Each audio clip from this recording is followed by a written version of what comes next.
A faint, crackling signal drifted through the cosmic void, a distress call so weak it barely registered on the sensor arrays of passing vessels. In that message lay the final plea from a dying world. We are attacked, our cities burn, our people fall, please help us. Every major power in the galaxy heard it. All of them chose to ignore it. Political bodies murmured about neutrality agreements and the risk of antagonizing the wrong empire. They decided the potential cost was not worth the effort. Yet the world in question, known as Veen 3 to some charts or Veen 4 in old Terran archives, was not just any planet. It was a human colony. And humanity had a long-standing principle: no one gets left behind. When the ARX Dominion descended upon Veen 4, they came like a monstrous storm. Their cruisers darkened the sky, unleashing cascades of plasma that set entire cities ablaze.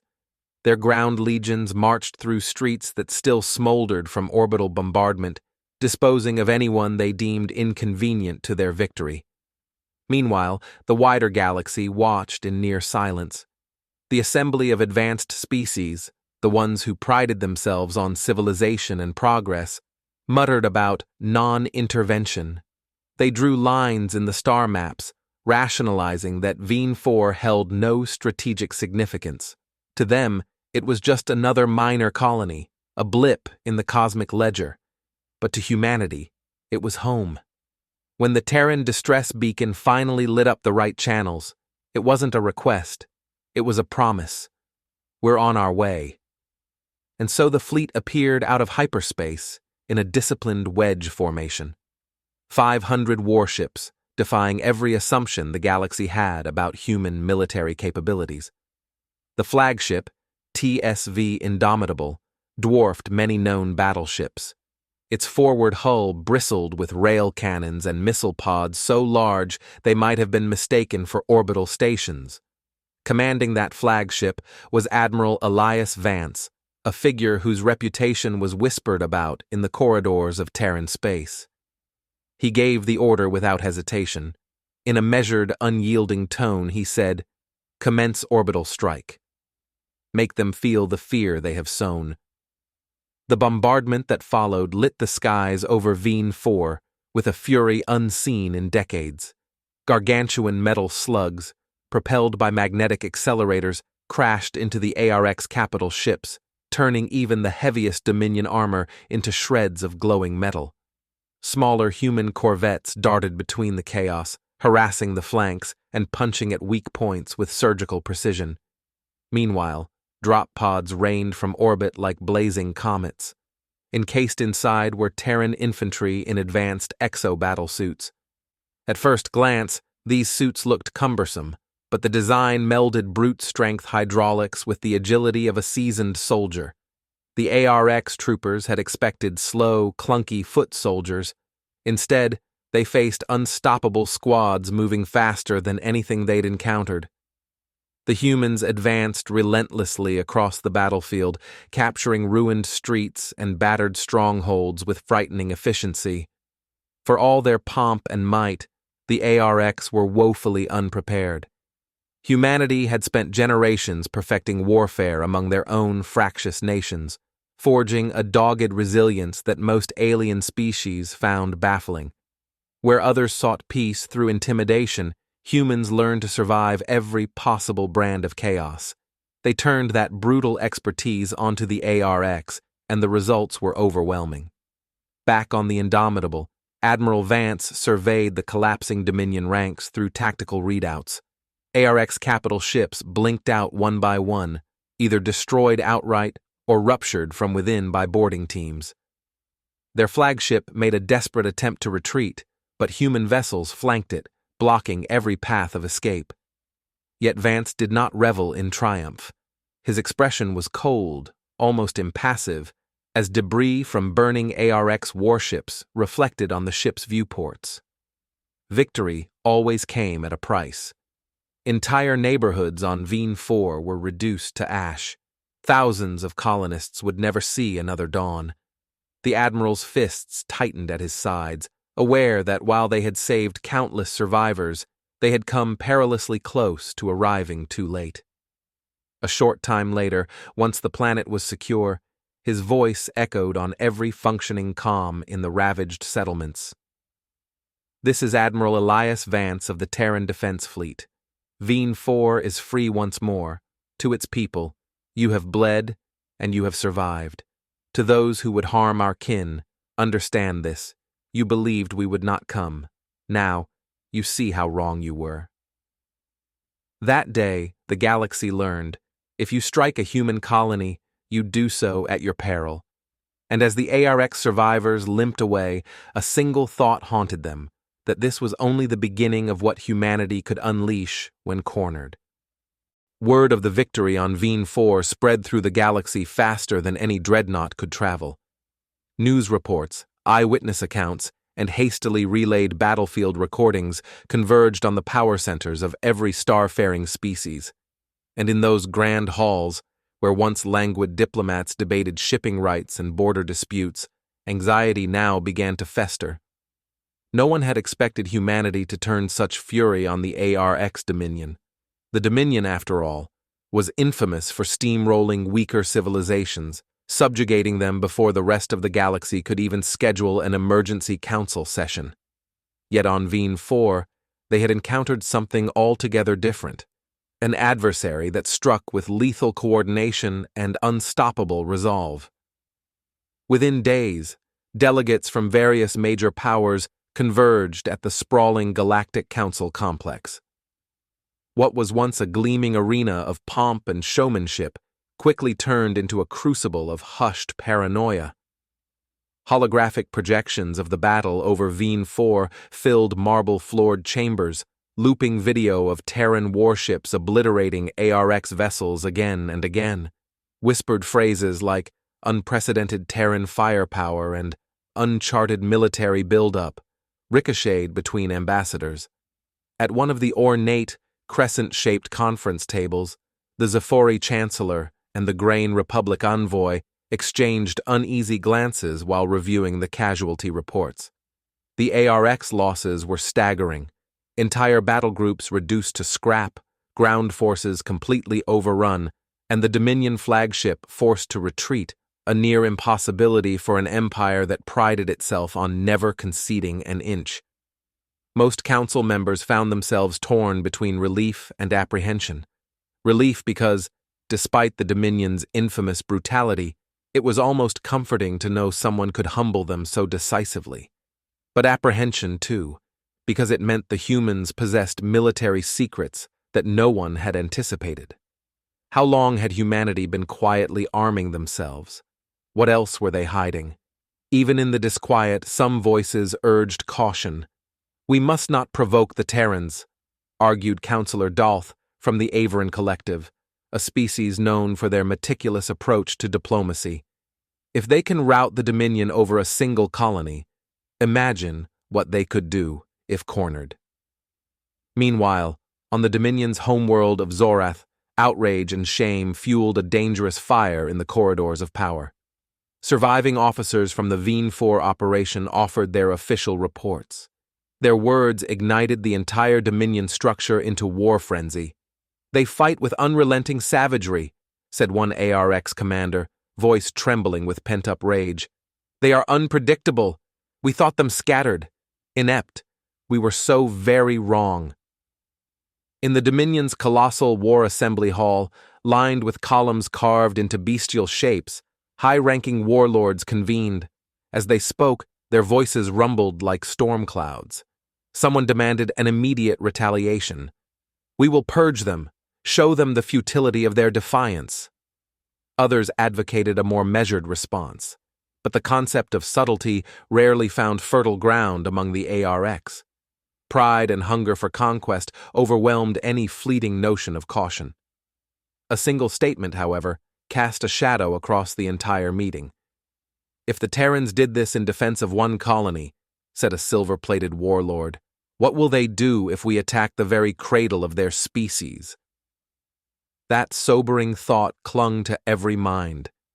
The ARX Dominion had racked up centuries' worth of conquests by crushing resistance before it coalesced. If humans had found some secret method to defeat them in open battle, how far would that advantage stretch?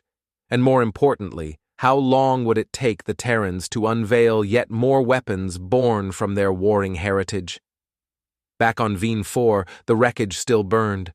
Smoldering husks of ARX carriers dotted the horizon, while battered Terran foot soldiers, their exo-armor plastered with ash, helped pull civilians from the rubble.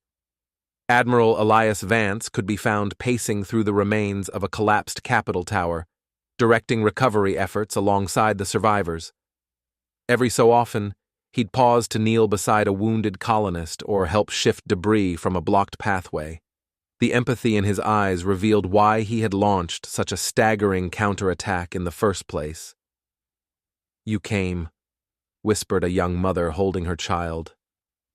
The child gazed up at Vance, too exhausted to express more than quiet relief. He nodded, voice gruff but soft. "Of course we did. We protect our own." The mother's eyes brimmed with tears of gratitude as she offered a trembling smile. Yet for all the relief in the immediate aftermath, Vance knew a much larger tempest brewed on the horizon. Their decisive victory practically guaranteed the ARX would retaliate, likely with a force dwarfed only by the Dominion's own towering ego. Already, Terran scouts reported unusual energy signatures at strategic Dominion shipyards, suggesting new fleets in rapid construction. Standing on the scarred ground of Veen 4, the Admiral could sense the echoes of a storm that might one day swallow entire systems. In hushed conversations with his top officers, he made it clear: the ARX Dominion might have endured its first true humiliation in centuries, but their instinct would be to answer that humiliation with overwhelming violence. "So," he said to Captain Leah Monroe, "we'll make ready, because they won't stop at just one planet next time. They'll aim for the heart of us all." For better or worse, humanity had declared itself on the galactic stage. The question haunting every soul in the cosmos became: if this was humanity's response to protect one distant colony, what would they be capable of when their very core was threatened? The murmurs within Terran High Command transformed into urgent directives. No one doubted that the ARX would strike again. The only questions were when and how massive their next move would be. Terran analysts, intelligence officers, and political strategists worked day and night in secured bunkers and orbital command stations, piecing together fragments of intercepted transmissions. What they gleaned was hardly reassuring. The Dominion was preparing a colossal armada, something far surpassing the strike force they'd lost at Veen 4. Even the notoriously divided factions of Earth's own political landscape found a rare unity in this looming crisis. The old rifts that had once splintered Terran alliances were swept aside by the certainty of existential threat. Military shipyards on Mars and Luna expanded production at a breakneck pace, forging hulls for new battleships that would bristle with armaments most Council species had no idea humans could develop, let alone mass-produce. In a sealed chamber beneath the Martian capital of Bradbury City, President Alan Graves and Admiral Vance conferred alongside top-tier scientists. Pulses of red emergency lighting cast deep shadows on their faces. The atmosphere was a collision of tension and grim determination. "We've observed vast ship deployments from ARX core worlds," an intelligence officer explained, tapping at a flickering hologram. "Their largest construction yards are churning out dreadnoughts day and night. If our projections are right, they're not just seeking conquest. They're building for extermination." "We'll need more than raw numbers," Graves said softly. "We'll need an edge." His gaze fell on a tall woman with close-cropped hair and a fierce intensity in her expression. Dr. Helena Reyes. She was the brains behind some of the more unconventional Terran weapon systems. "Your new prototypes," the president continued. "How soon can they be operational?" Reyes exchanged a glance with Vance before responding. "We're accelerating field tests. Our best chance of turning back a massive ARX assault lies with these advanced gravitic lances and the siphon shielding that can redirect their energy weapons. We're close to making them combat-ready, but we'll need time.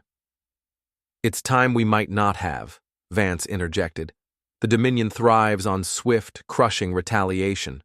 They'll want to show the galaxy that the disaster at Veen 4 was nothing more than a misstep. A silence descended, thick with the unspoken question. Could they withstand the weight of a civilization renowned for centuries of successful conquest? Eventually, President Graves squared his shoulders. Then we'll be ready, Admiral. Dr. Reyes, every resource we can spare is yours. I won't have Earth caught with half measures if or when they arrive in force. Meanwhile, across the stars on the Dominion throne world of Zorath, the Primarch himself, the ultimate authority among the ARX, surveyed holograms of his new fleet with an air of cold detachment.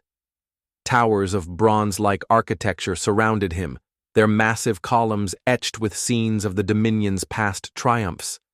As each projection of a newly completed warship flickered by, he listened without expression to the reports of his subordinates. "We will deploy over 3,000 warships," said one of his generals, standing rigid before the throne. All outfitted with upgraded plasma cannons and the newest shield arrays gleaned from the wreckage of Veen 4. Our assault will be unstoppable. The Primarch's 6 golden eyes glimmered with an eerie light, reflecting a hunger for destruction. Unstoppable is an overstatement. The Terrans showed surprising cunning. We won't underestimate them again. His words echoed through the massive hall, stirring both fear and admiration among the assembled warlords. Another general, head adorned with the curved spikes of a veteran warrior caste, stepped forward. "They may resist," he said, "but Earth will burn nonetheless. We will render their world into ash, then display their shattered fleet as a warning to all other species." The Primarch nodded, letting that statement hang in the charged air. He recognized the ARX zeal for vengeance, but he also knew that brute force required coordination. "Our strategy must be decisive, not reckless," he said at last. "First, we'll target their outer defenses. Once they commit their forces, we'll press directly for Earth and show them that no barricade can save them." Out beyond the orbit of Neptune, sensors across the Sol system howled with the warning the Terrans had long anticipated. An enormous Dominion fleet had arrived. It was impossible to miss. The gravitational wake from their warships distorted local space, and the energy output of so many vessels burned like flares against every listening post. The ARX had come in the numbers they promised: dreadnoughts as large as small cities, escort carriers loaded with hordes of boarding craft, and battlecruisers bristling with newly installed plasma artillery. Admiral Elias Vance received the confirmation aboard his flagship, TSV Indomitable, moored just beyond Earth's high orbit. A hush fell over the bridge crew as the scale of the incursion became clear. "They're here," Vance said quietly, steel in his voice. "All hands to combat stations." Throughout the system, Terran forces snapped to action, relaying signals that triggered a carefully rehearsed battle plan. Clusters of human cruisers and frigates emerged from behind moonlets and asteroid belts. Solar outposts that seemed lifeless flickered with power, revealing concealed weapon emplacements. Even unarmed cargo haulers sprang into motion, reconfiguring their external containers to deploy swarms of automated drone fighters. The first engagement erupted near Jupiter, where Dominion vanguards slammed into the Terran defenders, holding the orbital platform known as Bastion Red. There, Captain Lee Monroe led a mixed squadron of corvettes, nimbly weaving through enemy capital ships. Missiles streaked across the void, guided by advanced targeting algorithms developed from the scars of Veen 4. The ARX, accustomed to easy victories, found themselves locked in a brutal stalemate as Terran ships refused to yield ground. Yet the Dominion's numerical advantage could not be denied for long. Their battleships battered through the outer lines of defense, sending scorching beams into Bastion Red's hull. In a matter of hours, the Terran perimeter around Jupiter started to crumble. Monroe's last transmission to Vance carried a grim determination. "They're forcing a retreat. We'll buy every second we can. See you at Earth." Drifting wreckage littered the orbital space as the Dominion pressed on, unstoppable and merciless. Still, the Terrans had never intended to fight them all at once. Tactical retreats from Jupiter and Mars pulled the ARX deeper into the system, drawing them within range of Earth's most formidable weapons platforms. What began as a seemingly chaotic fallback morphed into a cunning strategy, one that funneled the Dominion fleet through precise corridors of prepared kill zones. When the Dominion ships finally arrived at Earth's doorstep, the battle swelled into a storm of light and destruction. Planet-based mass drivers fired kilometer-long slugs at point-blank range. Orbital stations unleashed gravitic lance arrays, tearing open ARX hulls in violent bursts of plasma. Scores of Dominion vessels disintegrated, their fragments raining down like malevolent meteors across Earth's atmosphere. But still, they came. From his command deck, Admiral Vance coordinated each strike, eyes flitting across live feeds of the fight. A staccato of damage reports poured in. Luna's gun emplacements overloading, half a Terran battle group lost near the polar approach, entire fighter wings gone silent in the fury. Even so, the Dominion was bleeding too. Their unstoppable tide began to sputter. The synergy of Terran tactics, equal parts strategic calculation and raw grit, caught them off guard at every turn. Then came the decisive moment. The Dominion's flagship, a behemoth known as the Eternum Wraith, zeroed in on Earth. It powered up an annihilation cannon designed to vaporize entire continents. Alarms blared through every Terran channel. If that weapon fired at full capacity, Earth itself could sustain irreversible devastation. Vance spoke one terse command. "All units converge on the Wraith. Now." Like a pack of wolves lunging for a wounded Titan, the Terran fleet descended upon the flagship. Frigates and destroyers threw themselves into the path of the Wraith's escort ships, soaking up laser blasts so that bombers could target the behemoth's reactor core. Above them all, the Indomitable unleashed a final salvo of gravitic lance strikes. The monstrous flagship trembled, armor peeling away in fiery eruptions. In a single, cataclysmic flash, the Wraith's core detonated. The shockwave rippled through space, annihilating smaller Dominion craft in its wake. And just like that, the Dominion assault fractured. Leaderless and staggering under unimaginable losses, the ARX vessels attempted to regroup. But Terran warships hounded them, driving them back, pressing every advantage. Within hours, the Dominion line collapsed, and what remained of their once mighty armada blinked out in ragged jumps to hyperspace, retreating at last. A ragged cheer swept through the Sol system. Earth stood scarred but unbroken. As exhausted crews embraced and battered ships limped back to repair docks, a collective realization dawned. Humanity had faced the worst threat in its history and emerged victorious. In the post-battle stillness, Admiral Vance gazed over the battered remains of the battlefield. Their victory was indisputable, yet the cost lay etched in twisted debris and countless lost lives. Even so, one undeniable truth burned in his mind. No one would ever again dismiss humanity as an easy target.